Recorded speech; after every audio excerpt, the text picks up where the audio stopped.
आप लोगों ने अगर कथा सुनी होगी तो आपके स्मरण में होगी। डीले कम करके आशीष प्रेशर बढ़वाओ प्रेशर। आप लोगों ने कथा में श्रवण किया होगा कि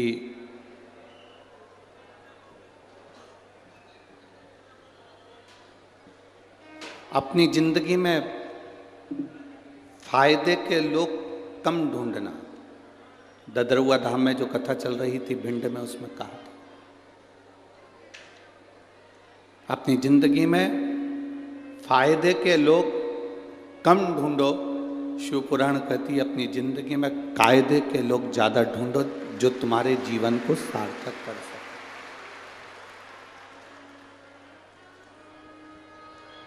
जो तुम्हारे जीवन में कुछ अच्छा कर सकें, तुम्हारे जीवन को कुछ अच्छा दे सकें, तुम्हारे जीवन को कुछ अच्छे लक्ष्य तक पहुंचा सकें।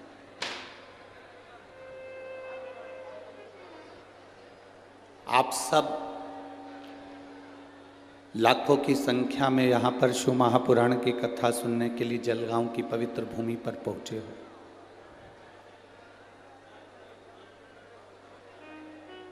और जलगांव की इस पवित्र भूमि पर यदि आप कथा श्रवण करने के लिए पहुंचे हो, कथा सुनने के लिए पहुंचे हो,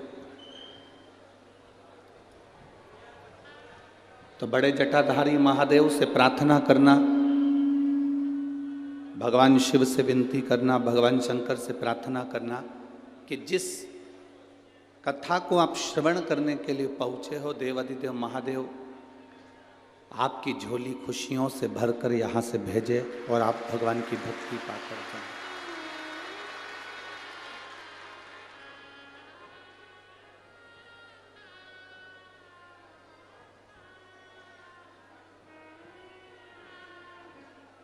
जितना 7 दिन की कथा में जितना बन सके भगवान का भजन करो।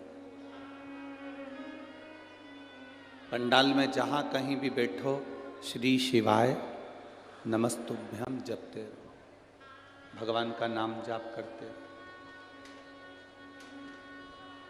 जहां जगह मिल जाए।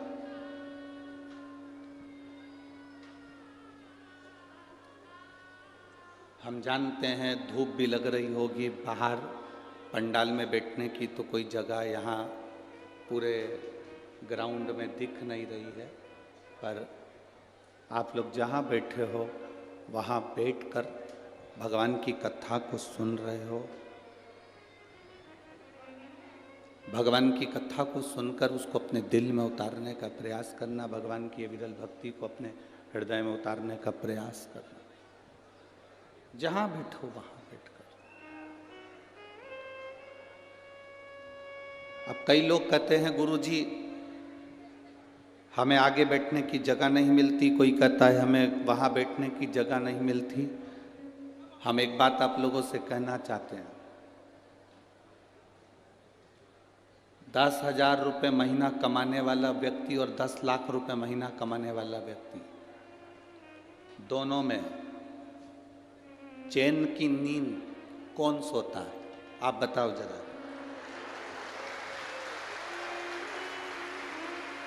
जम के बोलो जरा, जम के। 10,000 रुपए कमाने के बाद भी वो फुल एंजॉय की जिंदगी जीता है, फुल एंजॉय। क्या किसको रोइए, चादर तान के सोइए।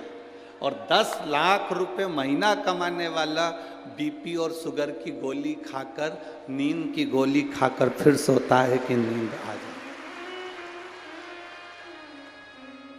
तो तुम इस अंदाजे में मत रहना कि अपन आगे बैठेंगे तो ज्यादा सुख मिलेगा। हो ये अंदाजा छोड़ दो।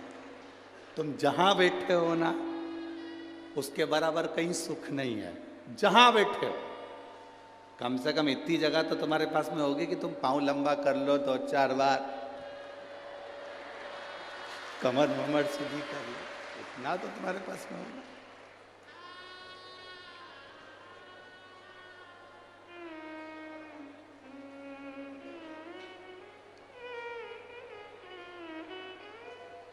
बड़े बनकर कोई सुख नहीं है जितना छोटे बनकर सुख है। बच्चा छोटा रहता है ना, जब तक माँ की गोद में पड़ा रहता है। जैसे जैसे वो बड़ा होते चले जाता है तो माँ उसको उतार कर खिलौना पकड़ा कर नीचे सुला देती है। बच्चा खिलौने से खेलता रहता है, माँ अपना काम करती रहती है। जैसे जैसे बच्चा बड़ा होते चले जाएगा वैसे वैसे उसके हाथ में खिलौना पकड़ा दिया जाएगा और वो खेलता रहेगा। जैसे जैसे आप बहुत उन्नति की सीढ़ी पर चढ़ते चले जाओगे, बहुत तरक्की करते चले जाओगे, गाड़ी बंगला परिवार पत्नी बच्चे कुटुंब सोना चांदी हीरा पन्ना फैक्ट्री दुकान ये खिलौने मेरा भोलेनाथ पकड़ाते जाता है और अपनी गोदी से नीचे उतारता जाता है। जितने छोटे बने रहोगे उतने परमात्मा के करीब बने रहोगे, भगवान के नज़दीक बने रहोगे, भगवान के पास बने रहोगे। जितने छोटे हो उतने परमात्मा के करीब हो।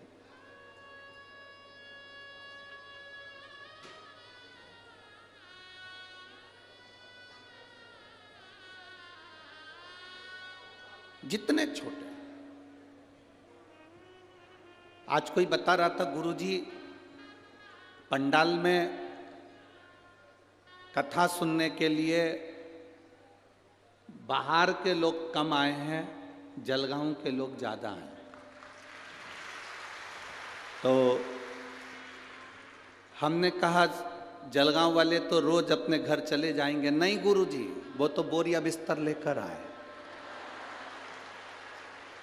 हमने कई लोगों से पूछा कि तुम तो जलगांव में रहते हो, रेलवे स्टेशन के पास रहते हो, वहाँ रहते हो, तो तुम अपने घर क्यों नहीं जा रहे? कि ट्रैफिक में फंसने तो अच्छा है कि कथा में 7 दिन की कथा सुन ले, कौन आए कौन जाए, दूर गाड़ी रोक दी, पैदल चलना पड़ जाए। इसलिए अपन तो अलमस्त होकर बहू से कह दिया, बच्चों से कह दिया, जब आओ तो हमारे लिए कुछ लेकर आ जाना, हम तुम्हें मिल जाएं तो हमें दे जाना, ना मिले तो पड़ोसन को खिला जाना।